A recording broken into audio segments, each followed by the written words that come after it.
Здравствуйте, дорогие ученики! С вами снова ваша учительница Талжан. И на сегодняшнем видео мы с вами будем рассматривать, как образовать вопросительное предложение во множественном числе с личными окончаниями. Что я имею в виду? Я имею в виду то, что как можно спросить, а вы ученики, они ученики или ученики ли мы? Чтобы образовать такие предложения, давайте для начала вспомним, как мы образовали с вами утвердительное предложение. То есть, как можно сказать просто мы ученики, вы ученики, они ученики и так далее.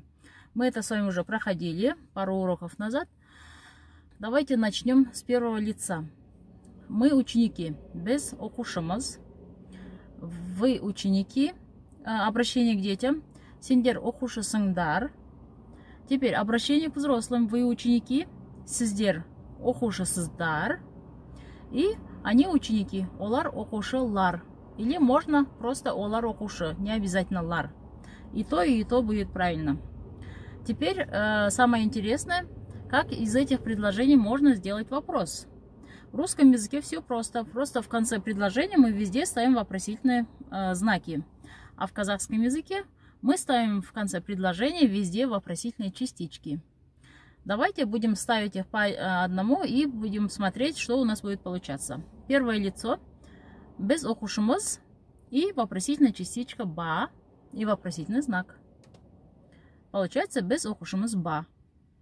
Второе лицо. Синдер окушасыңдар, вопросительная частичка ма. И получилось ученики ли вы? Вопрос. Вторая вежливая форма. Сиздер окушасыздар. Опять добавляем ма и вопросительный знак. И в третьем лице олар окушы или олар окушылар. И еще раз ма. На этом мы с вами закончили урок. Все было очень просто, согласитесь. Но у некоторых из вас, возможно, возник такой логический вопрос. Почему в первом лице мы поставили ба, а в остальных случаях везде ма. Это потому что после определенных звуков нужно ставить определенные частички, вопросительные частички. Сейчас я вам это напишу на экране, после каких букв что будет, какие частички мы должны ставить. И тогда вам все станет ясно. Если мы видим в конце слова вот эти буквы, которые появились на экране, после них мы ставим либо ма, либо ме. В зависимости от того, слово твердое или мягкое. Если слово твердое, ставим ма, если слово мягкое, ме. А вот после этих букв мы ставим ба, либо бе.